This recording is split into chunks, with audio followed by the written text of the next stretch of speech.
성경이 총 몇 권이죠? 총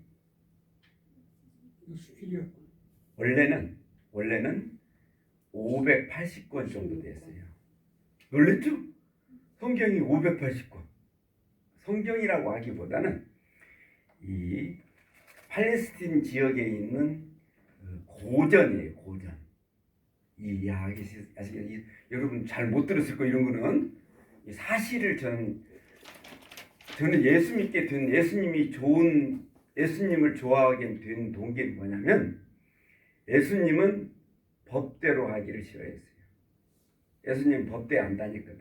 우리 유은영 집사님은 고려대학교 법대를 다니셨는데 예수님은 법대로 뭔 말이지 내가 법대를 안 다니셨어요. 그래서 법대를 안 하고 그래서 저는 왜 그러냐? 우리가 한자를 굉장히 잘 하시는데 그 법자가 무슨 변이에요? 법자 쓸 때. 예, 법자 쓰려면 처음에 물수변에 거할 거. 예, 거하다 할 때 물수변에 거할 거예요. 법자가. 그러면 무슨 말이죠? 물 흐르는 대로 가는 것이 법이야. 공산당한테는 공산당의 법대로, 민주주의는 민주주의, 한국은 한국대로 그냥 물 흐르는 대로 가는 게 이게 법이지 진리는 아니더라 말이에요. 진리, 참입니다. 참은 아니에요. 그래서 예수님이 오셔가지고 법대로 하라고 안 그러고 예수님은 뭐라고 하냐면 내가 곧 길이요 진리요 생명이에요. 그러니까 나는 예수님은 뭐를 추구하시냐면 진리를 추구하셨어요. 예수님은 진리를 추구하신 분이에요. 그래서 저는 예수님이 33살이에요. 어렸을 때 그 형님이 너무 좋아졌어요. 예수님은 그냥 진리야. 진리대로.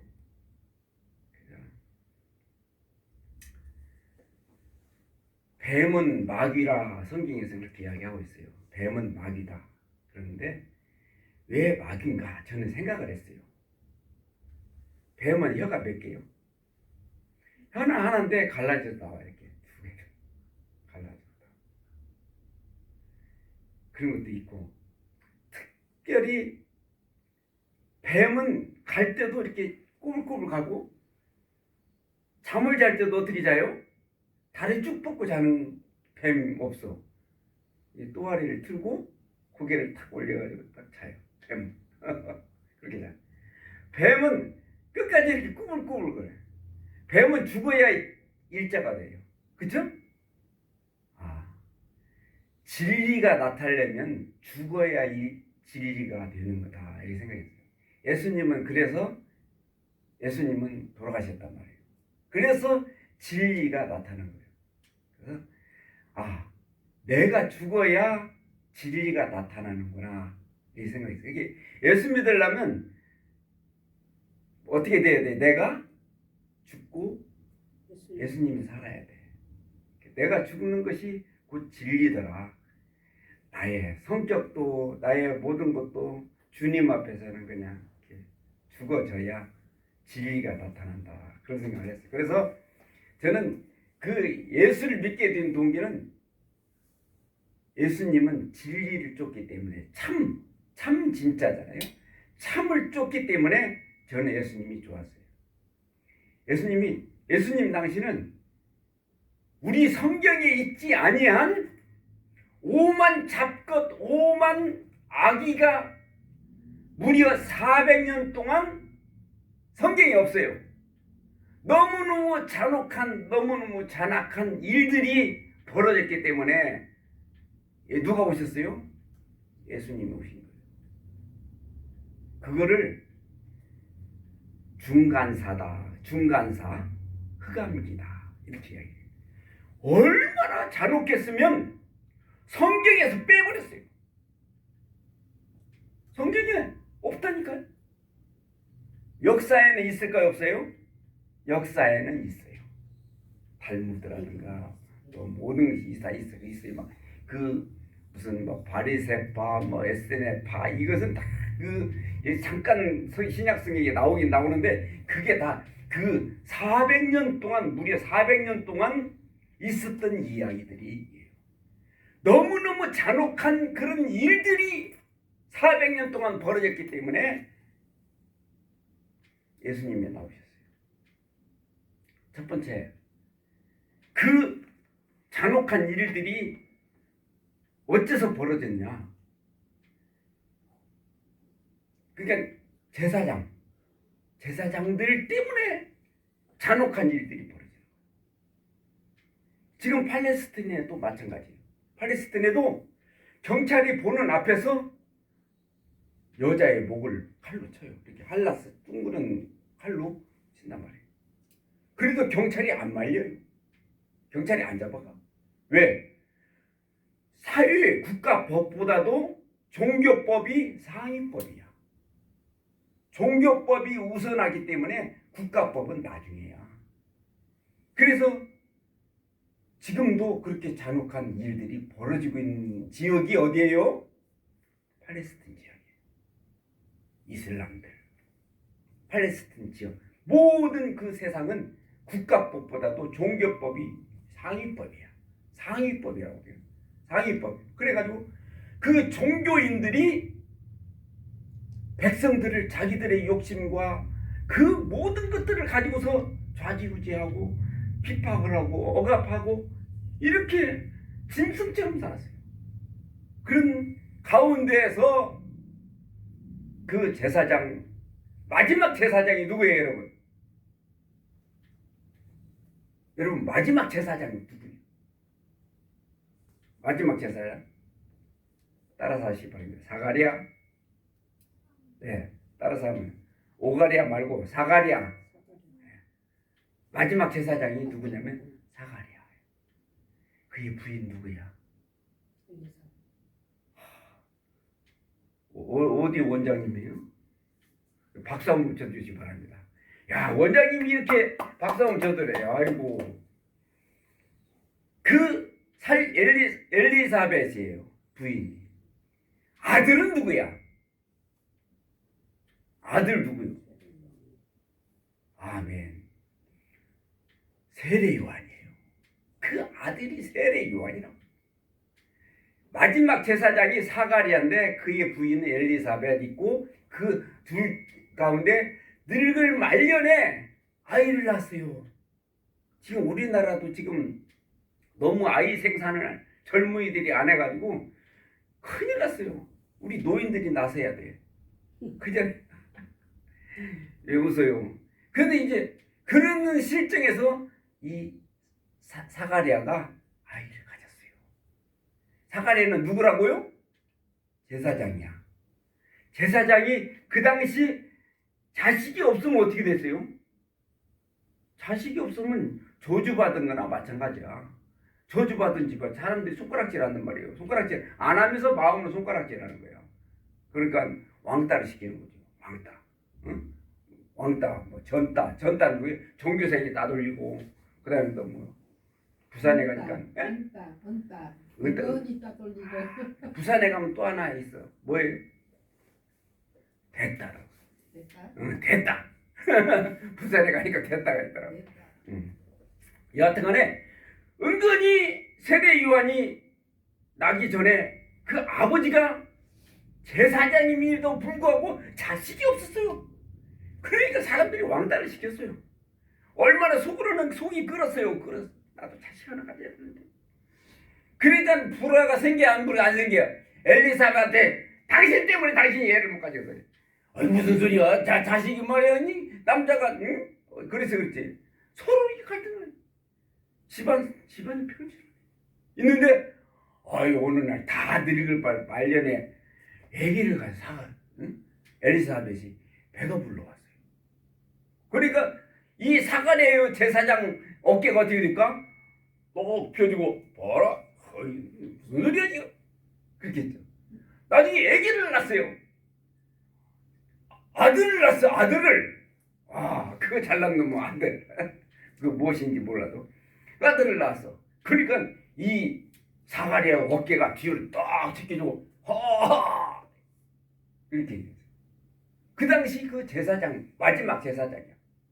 그런데 이 세례 요한을 딱 낳는데 세례 요한을 낳는데 어디서 놀아야 돼? 성전에서 놀아야 돼요. 와서 제사를 하고 제사지를 지내고 또 이 제사장 옷을 입어야 되고 제사 음식을 먹어야 되는데 이 세례 요한이 갑자기 성전에 있지 않고 어디로 갔어요? 광야로 뛰쳐나갔어. 광야야.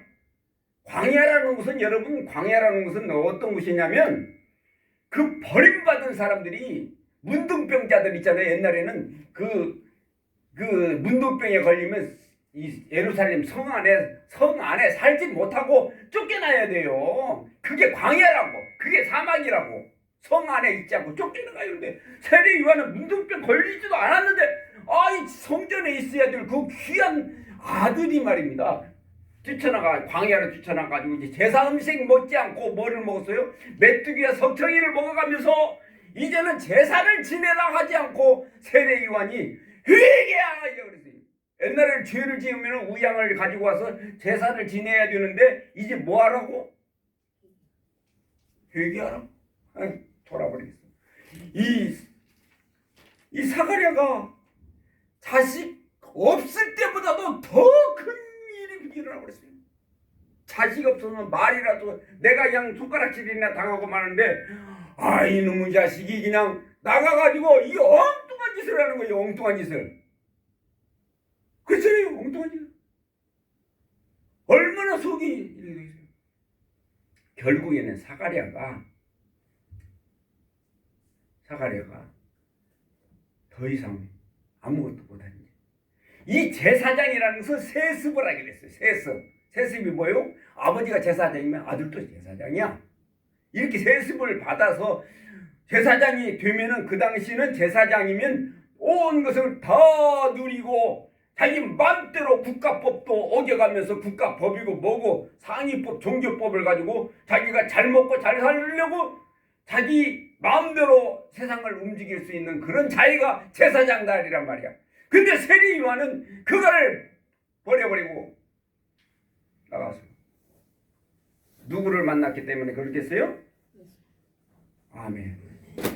세례 요한이 잘나서가 아니고 자기보다도 6개월 늦게 태어난 예수를 만났는데 어려서부터 자랄 때 3살, 4살, 5살 때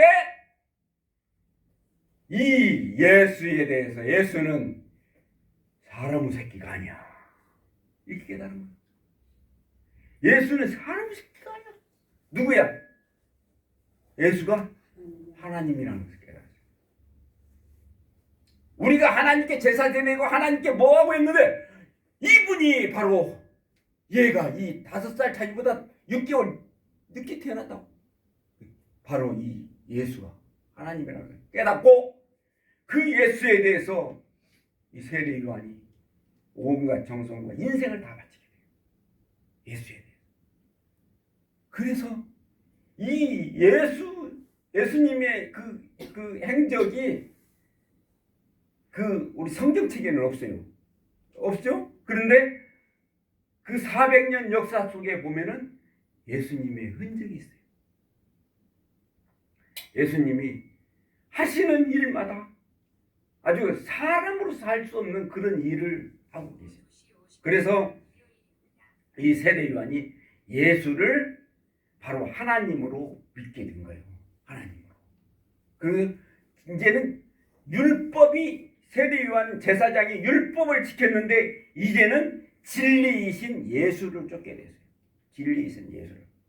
그래서 이 예수를 위해서 참 많은 길을 걷는데 저는 거기서 깨달은 것이 뭐냐면 저도 이제 태어나가지고 뭐 어떻게 살았는지 모르지만 예수를 만나고 이런 종교를 따르지 않겠다 저는 생각했어요. 종교 관념, 고정관념 이런 거 있잖아요. 이런 고정관념을 버리고 내가 성경을 반드시 보고 성경에 있는 것만 지켜야 되겠다. 성경에 있는 대로만 나서야 되겠다. 저는 마음에 그렇게 결정을 했어요. 여러분 예배를 하잖아요. 예배 뭐하러 해요? 여러분이 무슨 이 세상에 일을 해요. 내가 한 걸음 뛸 때마다 내가 왜 그게 나의 존재를 알아야 돼요. 내가 왜 이 짓을 하는지를 여러분은 알아야 돼요. 우리 여기 지금 집사님이 계시는데 공인중개사예요. 몰랐죠? 알았어요 우리 자매님? 공인중개사인지 몰랐잖아요. 저기 저 집사님도 그렇고 그 부동산이야. 그러니까 이런 분들은 참 저런 분들은 대단한 거예요. 자, 연필을 하나 문방구에서 팔으려면 손님이 와요. 손님이 와가지고 안녕하세요. 예, 어서 오세요. 뭐 드릴까요? 예, 연필 한 자루 주세요. 연필 얼마죠? 예, 얼마입니다. 예, 여기 있어요. 이렇게 하는데 연필 한 자루 파는 그 멘트가 있잖아요. 손님이 와가지고 멘트 하는 거예요.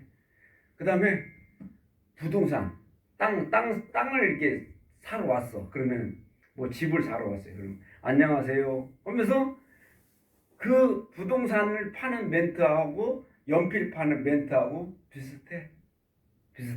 물론 소리는 틀리겠지만 비슷해. 근데 연필 팔아가지고 남는 돈하고 집 팔아가지고 남는 돈하고는 하늘과 땅 차이. 그러니까 여러분 그걸 알아야 돼요. 내가 과연 연필이나 팔려고 하는 그런 발걸음이었나? 내가 과연 커다란 어떤 진짜 그런 수익을 내는 그 발걸음이었나? 우리가 생각을 해야 돼. 내가 있는 우리 예배를 할 때도 그래. 예배의 의미가 뭐냐고. 학교 가면 학교에 다니는 의미가 뭐고 직장에 다니는 의미가 뭔가를 우리는 깨닫지 않으면 안 돼요. 저는 제가 이제 이 카메라를 켜놨어요. 옛날에는 뭐 사람이 엄청 많았는데 요즘에는 이제 한 1,100명이더라고요.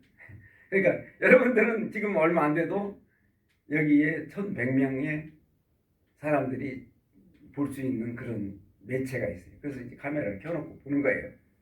그래 이제 여러분 이제 생각을 해야 돼요. 내가 과연 앞으로 어떤 길을 걸어갈 것인가를 이렇게 생각하지 않고 바른 일을 해야 돼요. 올바른 일, 진리의 일을 해야지. 그렇지 않고 흘러내려오는 어떤 관념이라고 하죠. 관념, 고정관념에 의해서 예수를 믿으면 안 돼요. 고정관념에 의해서 예수를 믿으면 안 돼요. 내가 깨닫고 믿어야지. 저는 중학교 1학년 2학기 때 전기불 쓰는 데로 이사 와가지고 목사님의 설교를 딱 들어요. 거기도 이제 저도 3대째 합동측이었어요. 3대째 제가 합동측이었어요. 그런데 거기 목사님이 이제 설교를 하는 거예요. 요때쯤 됐어요. 요때쯤.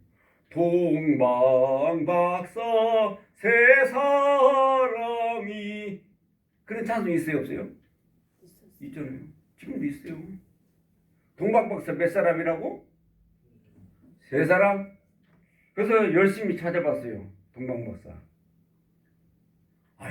동방박사 세 사람이 성경에 없어요. 그래가지고 목사님한테 찾아가지고 목사님 동방박사 세 사람이 어디냐니까 없냐? 그래서 찾아보니 자기가 진짜 없거든. 예물이 셋이지 동방박사가 세 사람이 아니야. 야 그냥 네가 그냥 믿어. 그런 소리 하지 말고 그래. 근데 저는 그때부터 이상하게 성경을 뭐라고 하면 성경을 보기 시작했어요. 성경을 보는데 이 성경이 맨 처음에는 이 팔레스틴 지역에 있는 고전 한 580권 되는 그 고전에서 몇 권을 127권을 골랐어요. 골라가지고서 331년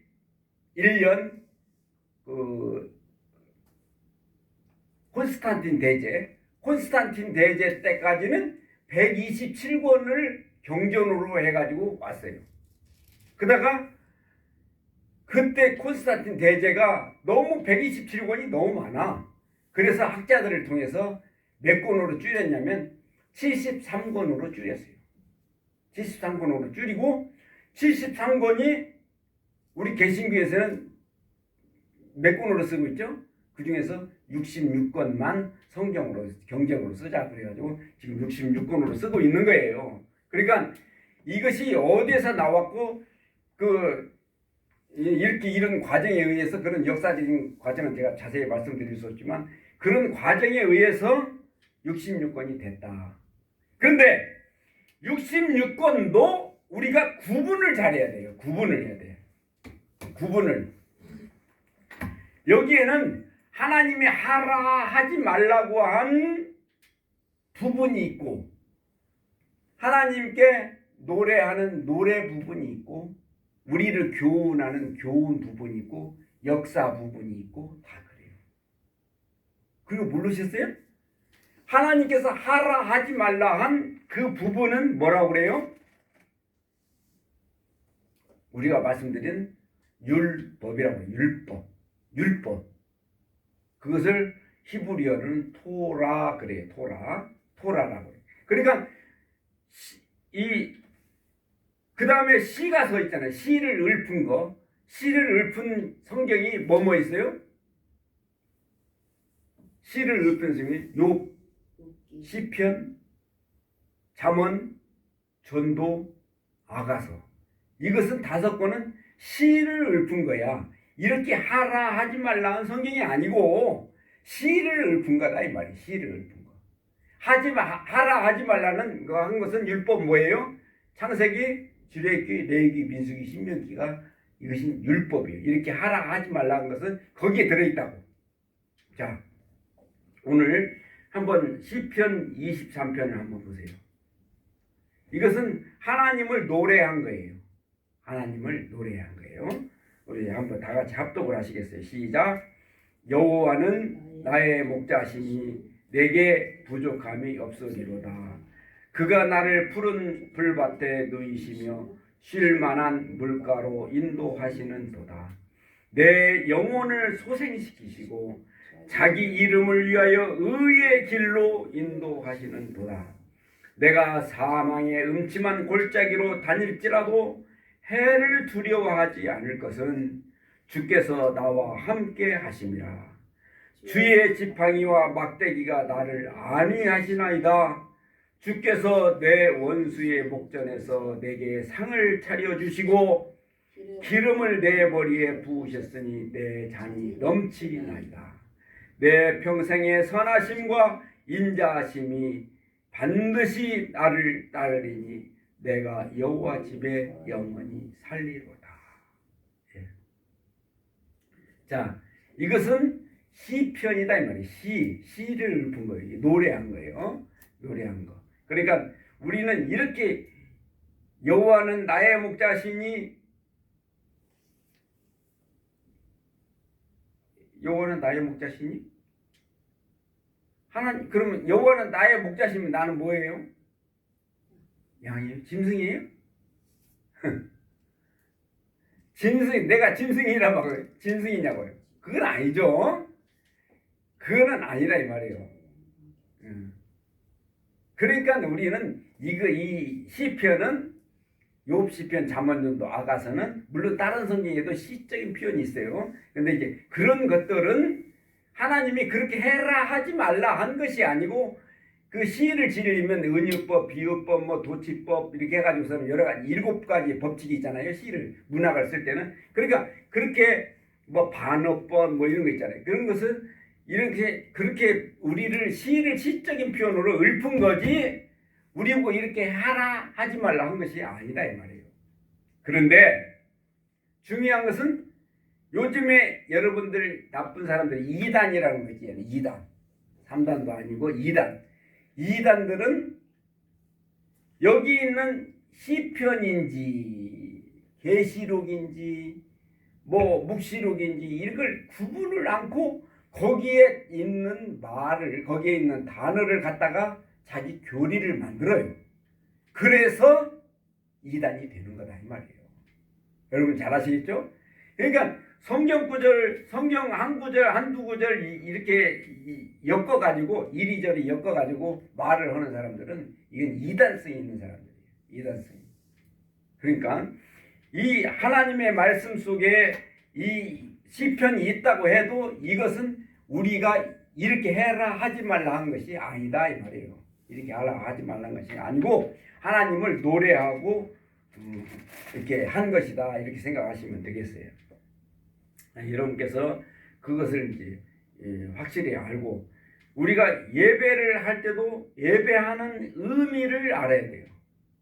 또 더 중요한 것이 있는데 우리가 하나님을 믿는데 하나님에 대해서도 우리가 알아야 되는 거예요. 하나님에 대해서도 우리가 알아야 돼요. 알아야 되는데 그냥 우리 몸에 배어 있어야 돼요. 배어 있어야 돼요. 하나님이 어떤 분인가 여러분 아세요? 하나님이 어떤 분이? 되게 사람들은 하나님이 몰라. 그냥 하나님 믿는데 그러니까 자기식의 하나님이 되는 거예요. 자기식의 하나님. 근데 성경에서는 하나님이 이런 분이다 정확하게 이야기를 하고 있어요. 하나님은 어떤 성격을 가지고 있느냐? 하나님이 어떤 사람? 하나님이 누구냐고 하니까 하나님은 사랑이시다 이렇게. 하나님 성격 한 가지만 있는 게 아니야. 또 뭐 이단들은 하나님의 성격이 뭐 네 가지래. 그냥 네 가지만 있는 게 아니에요. 하나님의 성격은. 자, 여러분 알고 싶으세요? 하나님의 성격. 하나님의 성격은 크게 나누어서 비공유적 속성이다. 그렇게 하고 또 하나는 공유적인 속성. 그렇게 가지고 하나님은 속성을 가지고 있어요. 그러니까 여기에 여호와는 나의 목자시니 하는 이 여호와 하나님은 속성이 무려 몇 가지다고요? 12가지가 있어요. 12가지. 하나님의 속성이. 여러분 대단하잖아요? 그거 모르잖아요? 그냥 모르면서 이렇게 하나님을 증거하는 사람들이 엄청 많아요. 하나님이 하나님이다. 그냥 믿어. 이렇게. 그거는 자기 식대로 하나님이야. 그렇잖아요? 악한 사람은 악한 식으로 생각하고 또 IQ가 낮은 사람은 하나님을 IQ 낮은 사람으로 생각하는 거예요. 그게밖에 못 생각해. 더 이상을 하나님을 못 생각한다고요. 예? 그러니까 우리는 하나님을 알 때 성경에서 말하는 하나님이 어떤 하나님인가 무려 몇 가지가 있다고요? 하나님은 12가지 속성을 가지고 계세요. 12가지. 그것을 크게 나누어서 비공유적 속성과 공유적인 속성이다 이렇게 이야기를 합니다. 비공유적 속성과 공유적인 속성. 근데 자 이왕 나왔으니까 한번 여러분한테는 참고로 말씀드릴게요. 비공유적 속성이 뭐냐면 영원, 자존, 완전, 단일하신 하나님이고 그 다음에 이제 비공유적 속성은 우리와 함께 하지 않는 속성이 네 가지예요. 그것이 뭐라고? 영원, 자존, 완전, 단일. 그것이 비공유적 속성. 우리하고 공유하지 않은 속성. 그러면 공유적인 속성 8가지가 있어요. 공유적인 속성. 우리도 함께 그 속성을 가지고 있는 그런 속성이 8가지예요. 그것이 뭐냐면 지식, 지혜, 선, 사랑, 거룩, 진실, 의, 주권. 이렇게 해서 하나님은 통틀어 가지고 12가지의 속성을 가진 하나님이다. 그 말이에요. 그런데 이것을 몰라도 되는 게 아니에요. 꼭 여러분은 몸에 배어 있어야 되는 그런 속성이 곧 하나님이다. 그러니까 하나님을 믿는다고 해도 엉터리 하나님만 믿는 경우가 많이 있어요. 그런데 우리는 항상 이런 12가지 속성을 우리는 이렇게 메모를 해가지고 항상 우리는 익히다 보면 하나님을 알 수가 있어요. 여러분한테 물어볼게요. 우리 자매님 여기 예배당 들어올 때 내가 누군지 알았어요? 몰랐어요? 몰랐죠. 나도 누군지 몰랐어요. 지난번 오셨던 그 신학생인 줄 알았어요. 몰랐죠. 그러면 우리 자매님은 자신을 알아요? 내가 누군지. 우리 너무너무 잘하시네. 우리 원장님 자기 자신이 누군지 모르잖아요. 그죠? 이 참 우리가 참 좀 희한한 것은 뭐냐면 내가 나를 모른다는 사실이에요. 내가 나를 모른다는 사실. 나의 조금은 알지만 내가 나도 몰라요. 그런데 우리는 하나님께서는 자기 자신을 나는 이런 하나님이다. 나는 이런 사람이다. 이런 신이라는 것을 자세히 말씀해 준 것이 12가지 속성이란 말이에요. 12가지 속성. 그래서 우리는 하나님을 알아야 돼요. 하나님을. 그냥 모르고 찬송이 뭔지 예배가 뭔지 우리는 알고 믿어야 되더라. 그런 말씀입니다. 그래서 여기에 나오는 시편은 시가서이지 하나님이 이렇게 하라 하지 말라 한 것이 아니기 때문에 우리는 성경을 볼 때도 정말 내가 잘 알고 성경을 내가 무슨 뜻인지 뭔지를 잘 알고 우리는 신앙생활을 해야 정확한 신앙생활을 할 수가 있다 해서 이 말씀을 증거했습니다.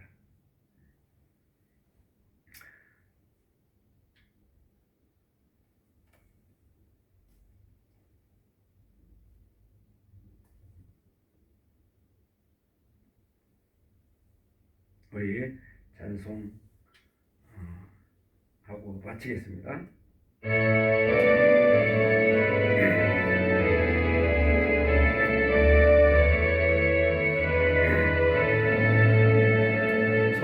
선방 나온 성도여 다 이리 와서 베들레헴 성 안에 가봅시다. 저보여 예너이신 아기를 보고 엎드려 절라세 엎드려 절라세 엎드려 절라세 거절하셨네 저거려 절라세 엎드려 절라세 엎드려 절라세 거절하셨네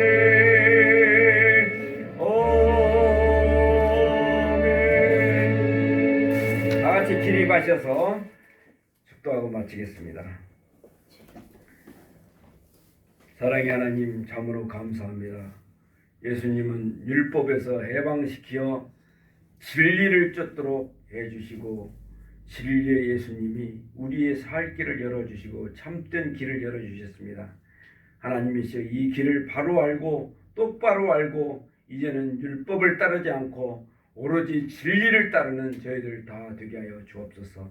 지금 우리 주 예수 그리스도의 은혜와 하나님 아버지의 사랑과 성령님의 역사하심과 교통하심이 진리를 따르는 우리 심령들 머리 위에 그들의 가정과 가족들 위에 우리 이 예바다 문턱을 드나드는 발걸음들 머리 위에 예바다에서 부르짖는 기도 위에 지금으로부터 영원토록 함께 하시길 축원하옵나이다.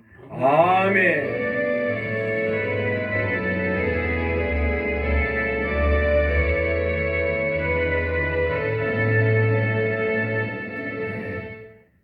하나님께 영광의 박수를 드리고 마치겠습니다. 수고하셨습니다.